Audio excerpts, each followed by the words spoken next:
반갑습니다. 데일리 경제 TV 시청자 여러분, 박성재 차장입니다. 자, 2월 10일 오늘의 아침 시황 브리핑 한번 시작해 보도록 하겠습니다. 자, 먼저 뉴욕 증시 흐름을 보고 갈 건데요. 자, 보시게 되면 다우 지수가 이제 0.04% 강보합 마감을 했고요. S&P 500이 0.47%, 나스닥이 0.90% 상승을 했습니다. 자, 지금 보면은 최근에 소재 섹터 중심의 모멘텀이 강화되면서 자금이 소재 섹터로 조금 넘어가는 그런 흐름들이 나와줬거든요. 그러다 보니까 다우 지수가 상대적으로 조금 앞서가는 흐름들을 보여왔는데, 간밤에는 이제 기술주 또 소프트웨어 중심의 반등이 나오면서 기술주들의 강세 흐름이 나와줬어요. 그래서 오늘은 나스닥이 조금 더 강한 어떤 상승 흐름을 보여줬고, 이제 필라델피아 반도체 지수도 1.42% 상승을 하면서 반도체 주식들이 특히 이제 국내 반도체 종목들 같은 경우도 오늘 오전 흐름은 좀 괜찮게 출발할 가능성을 예상을 해볼 수 있을 것 같습니다.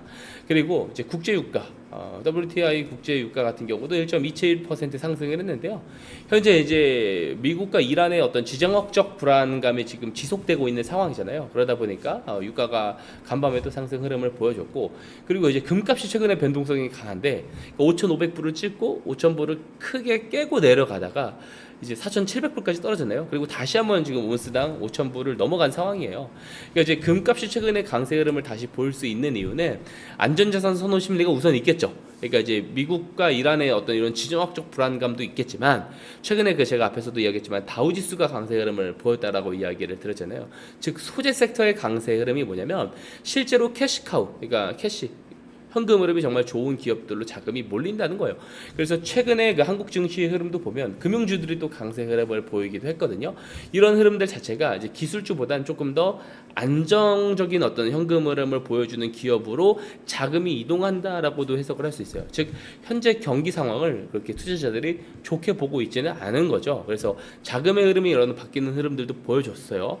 즉 안전자산 선호 심리가 커지기 때문에 금값이 조금 올라갈 수 있는 그런 환경이 더 만들어졌다고 볼 수 있고, 제가 앞으로 자주 이야기 드리겠지만 유동성 흐름이 굉장히 좋아질 거예요. 그런데 경기가 좋아져서 뭐 유동성 흐름이 좋아진다 이렇게 보기보다는 이제 정부가 화폐 가치 절하를 시키고, 의도적으로 절하를 시키고, 그로 인해서 어쨌든 이제 부채 비율을 축소시키려는 그런 흐름들로 갈 것이기 때문에, 즉 정부 화폐 가치의 절하로 인한 자산 시장 인플레이션이 결국에 또 금값을 계속 우상향 시킬 가능성이 있다, 이렇게 저는 보고 있는 상황입니다.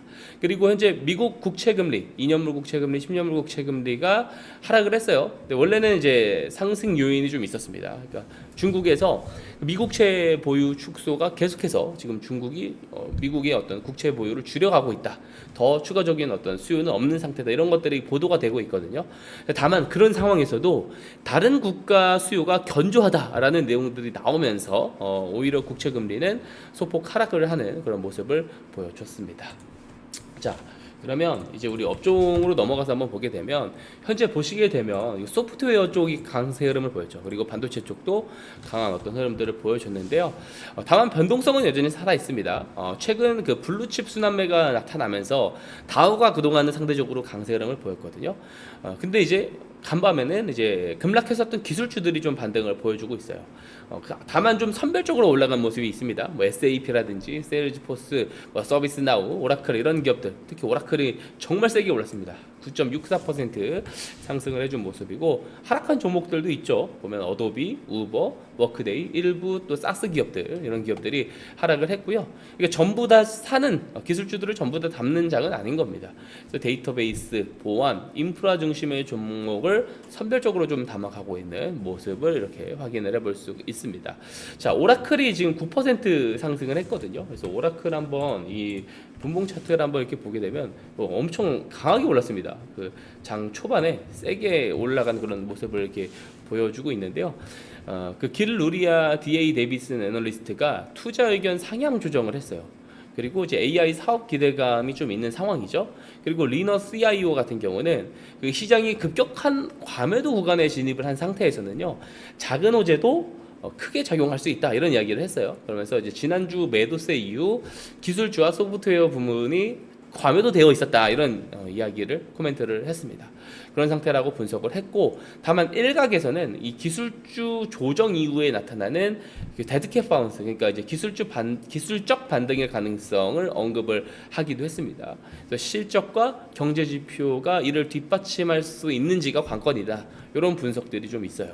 그리고 지금 최근에 소프트웨어, 최근이 아니죠, 당장 어제 소프트웨어 관련 기업들, 특히 이제 오라클이 또 강세 흐름을 볼 수 있었던 이제 또 다른 측면에서 이유는 오픈 AI의 지금 성장이 재가속될 수 있다는 거예요. 그러니까 현재 그 월간 어떤 성장률이 다시 10%로 지금 나올 수 있다라는 거고요. 코드 모델의 이제 급성장이 나오고 있고 대규모 자금 조달에 대한 기대감이 있는 거거든요. 근데 이제 현재 그 오픈 AI가 그 올라가는 게, 도대체 오픈 AI의 성장이 눈에 뜨는 게 눈에 띄게 증가하는 게 이게 도대체 왜 오라클의 호재냐라고 보냐면, 오픈 AI가 커질수록요, 여기에 이제 AI 학습 추론에 필요한 전력, 그리고 데이터 센터, 그리고 서버가 당연히 수요가 폭증할 수밖에 없겠죠.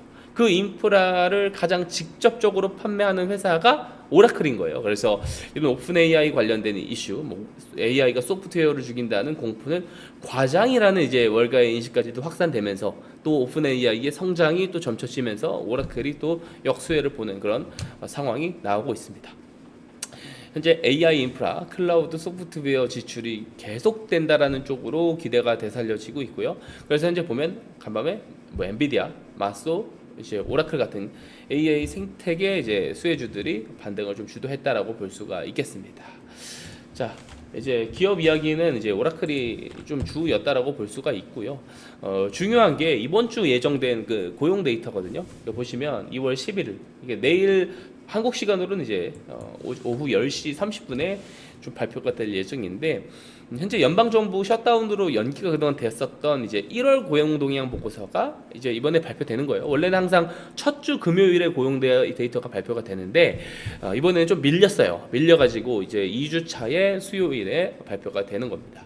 그래서 고용 증가세가 둔화됐을 가능성에 좀 무게를 좀 두고 있는 상황이거든요. 특히 이제 제가 앞에 보여드리는 게 실업률 지표인데, 실업률이 지금 보면은 점진적으로 조금씩 22년도 때부터 올라가는 모습을 보이고 있어요. 다만 파월 의장이 이제 잭슨 홀 미팅에서 이야기했지만 자연 실업률 4.5% 정도는 용인 가능하다라는 이야기를 했습니다. 그래서 뭐 4.5% 전후 정도로 왔다 갔다 하는 정도는 적극적으로 연준에서 뭐 이제 금리를 인하를 적극적으로 뭐 해야 된다라는 그런 상황으로 연결되기는 좀 힘들 수 있다라고 생각이 되어져요. 어쨌든 지금 현재는 고용은 점진적으로 둔화될 것이다라고 이야기는 되고 있습니다.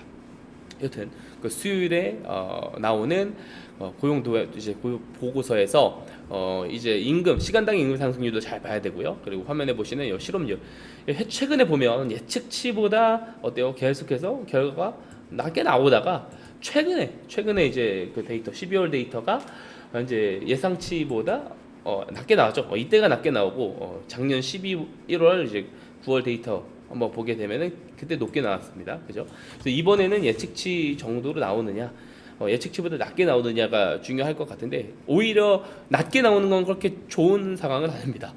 왜냐면 향후 금리 전망, 현재 CME 패드워치만 보더라도 금리 동결 가능성이 좀 높은 상황인데, 향후 조기 금리 인하가 확실히 없을 거야라는 인식을 더 줄 수 있기 때문에 실업률은 예상보다 조금 높게 나오는 게 현재로서는 좀 나을 수 있다라는 생각은 합니다.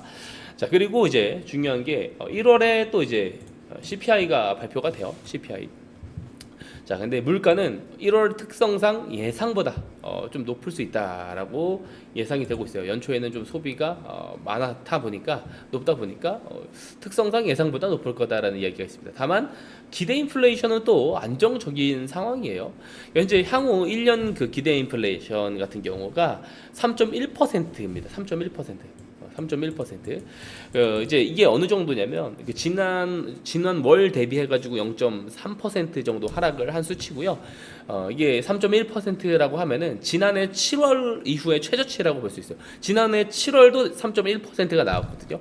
향후 이제 3년 후 이제 기대 인플레이션이 9개월 연속으로 현재 3%로 집계가 되고요. 5년 기대 인플레이션은 4개월째 또 마찬가지로 3%. 물론 이게 3%가 과연 이게 낮은 수치냐라고 봤을 때는 낮은 수치는 아니라고 생각이 되는데 기존에 이제 예상이 됐었던 이제 기대 인플레이션만큼은 나오지 않는다라고 기대를 하는 것이라서 이제 물가는 어느 정도 좀 안정된 국면으로 시장에서 해석을 하는 것 같아요. 연준 인사들도 이야기 한번 하는 거 들어보면 오히려 고용에 대한 이야기를 하잖아요. 고용이 더 중요한 시점이야 이런 이야기들을 하고 있기 때문에 인플레이션은 이제 당장 이제 우려스러운 수치는 보이지는 않습니다. 그래서 현재 이런 흐름들, 그러니까 이제 CPI 헤드라인 기준으로도 뭐 2%, 3% 조금 여기서 올라갈 수 있다는 거잖아요. 3%대까지 올라갈 수 있지만 거기서 조금 향후 5년 동안 고착화될 수 있어 이런 이야기를 하고 있는 겁니다. 자, CME 페드워치 한번 보도록 하겠습니다. CME 페드워치를 보면 3월 금리 동결 가능성이 82.3%로 좀 반영이 됐습니다. 이게 82.3%죠. 자, 그래서 3월은 금리 동결로 좀 무게가 이어지고 있어요. 뭐 지난주에 그 졸트 보고서 나오고 나서는 뭐 조기 금리 인하 가능성 뭐 이런 일각에서 주장하는 내용들이 있었지만 터무니없죠. 사실 3월은 금리 동결 가능성이 매우 높고요. 시장에서는 그 트럼프 대통령이 지명한 차기 연준 의장이죠. 그 케빈 워시 같은 경우 차기 연준 의장 지명자가 만약에 취임을 하면은 6월부터 금리 인하가 될 수 있다라는 이야기도 하고 있습니다. 물론 요 케빈 워시에 대한 부분 여전히 반대를 하는 그런 진영도 있습니다. 그래서 아직 상원 인준 절차가 남은 상황이에요. 그래서 무슨 아직 벌써 뭐 케빈 워시가 확정됐다 이런 이야기를 할 수 없지만 거의 뭐 확정이라고 저는 생각을 하고요. 지금 매파적인 어떤 그런 스탠스를 취할 거다 이런 이야기들이 있었지만 사실 트럼프 대통령 입장에서 지금 재정 부담이 상당히 크단 말이에요. 그래서 금리를 낮출 필요가 있어요. 그러다 보니까 아마 뒤에서 이야기를 다 오고 가고 했었을 거라고 생각을 합니다. 자, 그리고 차기 또 이제 연준 의장 후보였었던 캐비넷 위원장 같은 경우 CNBC 인터뷰에서 약간 작아진 고용이 별로 안 좋게 나온다. 이제 고용이 지금 현재 좋지 않게 나오는데 그렇지만 현재 우리가 인구가 계속 줄어가잖아요. 인구가 줄어가고 있고 그리고 앞으로 이제 AI로 인한 추가적인 어떤 생산성의 향상 이런 부분들을 감안을 하면 지금 이제 GDP 성장이랑 부합한다라는 거예요. 그래서 고용이 좀 꺾일 수 있어요. 과거 대비 고용이 많이 꺾일 수 있는데 그게 뭐 크게 시장에서 우려스럽게 생각할 필요는 없다. 뭐 이런 이야기를 하기도 했습니다. 또 이제 실업률 같은 경우 안정적으로 유지를 하기 위해서 고용 창출 수준이 현재 이전 그 바이든 행정부 때보다도 상당히 낮다 이런 이야기들도 하기도 했습니다. 자, 이렇게 미국 증시 간밤에 이제 뉴욕 증시 그 매크로 내용을 한번 살펴볼 수가 있었고요. 그리고 이제 국내 증시의 이제 미르 보기 뉴스 한번 보도록 하겠습니다.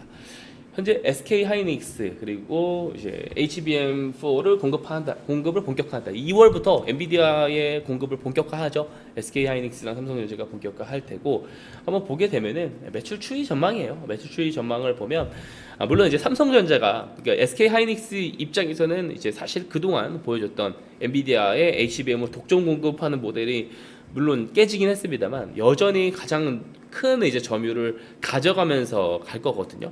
가져가면서 갈 것이기 때문에 이제 SK 하이닉스도 꾸준한 성장을 볼 거고 이제 중요한 게 이제 삼성전자입니다. 삼성전자도 이제 HBM 이제 4 관련해 가지고 2월부터 본격적으로 또 엔비디아에 공급이 들어가고 있고 그죠? 여러 이제 뭐 브로드컴이라든지 이런 쪽에서도 다각화 시키는 이제 그런 부분들이 있어서 HBM 수요는 올해 계속해서 늘어날 거고 이런 부분들이 저는 상반기에 이제 반도체 기업들의 주가가 충분히 더 반영될 여지가 있다고 봐요. 그러니까 물론 이제 이런 부분들이잖아요. HBM에 대한 어떤 기대, 뭐 디램 가격 상승, 낸드 플래시 가격 상승 이런 부분들이 반도체 기업들에 이미 다 반영이 됐다 이렇게 볼 수 없어요. 물론 많이 올라오긴 했습니다만 저는 적어도 이런 흐름들이 상반기까지는 더 추가적으로 반영될 부분들이 충분하게 남아 있다라고 생각을 하고 있습니다. 그래서 뭐 좀 어렵다 시장에서 내가 종목 선정하기 어렵다 하면은 SK 하이닉스, 삼성전자 사면 된다라고 저는 생각을 합니다.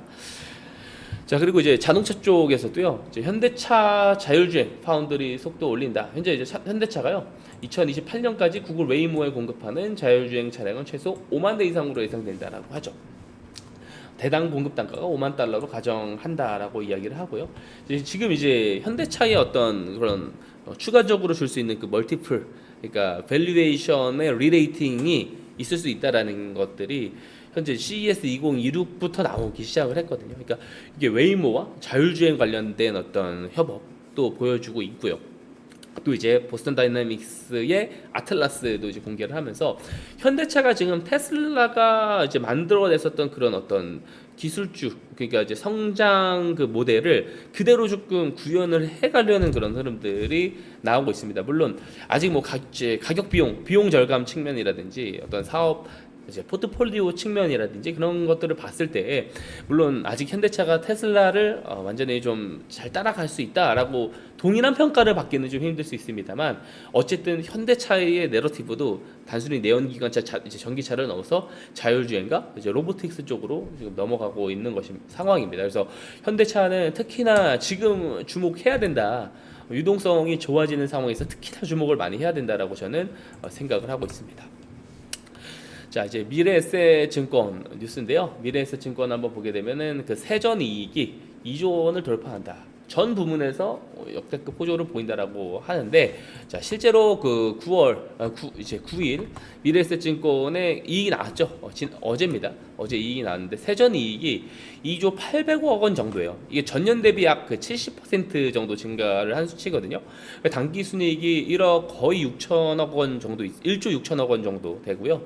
영업이익은 1조 9천억 원 정도 나오고 있습니다. 그래서 전년 대비 각각 72% 또 이제 61% 증가를 했고 순이익도 기준으로 봤을 때 순이익 기준으로만 보더라도 역대 최대치죠. 연환산 ROE, 그러니까 자기 자본 이익률이라고 합니다. ROE가 12.4%고요. 이게 이제 3분기 연속 10%대를 유지했다라는 거. 이거를 좀 주목을 해봐야 되고 해외 법인 이제 글로벌 비즈니스 개시 이래는 역대 또 최대치라고 볼 수가 있고요. 해외 법인 세전 이익도 지난해 대비 200%나 증가를 한 상황입니다. 지금 이제 증권주들의 실적이 좋아지고 있어요. 확실히 이제 국내 증시에 대한 어떤 그 투자도 활발하게 이루어지고 있는 부분도 그 이유라고 저는 생각을 하고 있습니다. 자, 관심 종목 한번 살펴보기를 할게요. 저 간단하게만 짚어드리겠습니다. 자, 자동차 로봇 쪽에서는 현대차, 현대오토, 에버, 그리고 로봇 쪽에서 유진 로봇을 보고 있고요. 태양광 쪽에서는 하나솔루션, 그리고 2차전지 쪽에서는 대주전자재료를 좀 관심 있게 보고 있습니다. 그리고 증권 쪽에서는 미래에셋증권을 보고 있고요. 원전 쪽에서는 여전히 두산에너빌리티 잘 봐야 된다. 이렇게 생각을 하고 있습니다. 자, 어쨌든 관심 종목까지 제가 전부 다 이야기를 드렸어요. 그래서 현재 글로벌 매크로 상황 흐름으로 봤을 때는 유동성적인 측면을 저는 항상 강조드리고 싶은데 저는 연말로 가면 갈수록 시장의 흐름이 좀 좋을 수 있다라고 생각을 합니다. 특히 이제 미국에서 중간 선거가 하반기에 앞두고 있다 보니까 유동성을 좀 푸는 방향으로 저는 흐름이 이어질 거라고 생각을 해요. 그래서 미국도 이제 기술주들의 어떤 흐름이 여전히 좋을 거고 그에 따라서 국내 뭐 반도체 그리고 뭐 전력 그리고 원전, 에너지 이쪽까지도 쭉 순환매가 계속해서 도는 구조로 갈 것 같습니다. 그래서 그 순환매 흐름들을 보고요. 그 길목을 좀 잘 지키는 방향으로 조금 투자 전략을 잘 짜보셨으면 좋겠습니다. 예, 저는 또 이제 장중에 또 이제 갑자기 또 급변하는 내용들이 등장을 하거나 변수가 등장을 하면은 영상 촬영을 해서 또 올려드릴 예정이고요. 마감 시황 브리핑에서 다시 인사드리도록 하겠습니다. 시청해주셔서 감사합니다.